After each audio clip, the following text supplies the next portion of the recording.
America में कायम human rights activist news agency ने ईरान में हलाकतों की तादाद के बारे में अपडेट जारी कर दी है।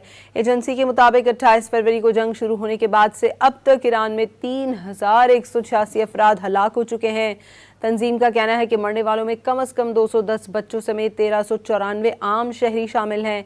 1,153 ईरानी फौजी भी मारे गए हैं। अमेरिका में कायम human rights activist news agency ने ईरान में हलाकतों की तादाद के बारे में अपडेट जारी कर दी है। एजेंसी के मुताबिक 28 फरवरी को जंग शुरू होने के बाद से अब तक ईरान में 3,186 अफराद हलाक हो चुके हैं। तंजीम का कहना है कि मरने वालों में कम से कम 210 बच्चों समेत 1394 आम शहरी शामिल हैं। 1,153 ईरानी फौजी भी मारे गए हैं। अमेरिका में कायम human rights activist news agency ने ईरान में हलाकतों की तादाद के बारे में अपडेट जारी कर दी है। एजेंसी के मुताबिक 28 फरवरी को जंग शुरू होने के बाद से अब तक ईरान में 3,186 अफराद हलाक हो चुके हैं। तंजीम का कहना है कि मरने वालों में कम से कम 210 बच्चों समेत 1394 आम शहरी शामिल हैं। 1,153 ईरानी फौजी भी मारे गए हैं।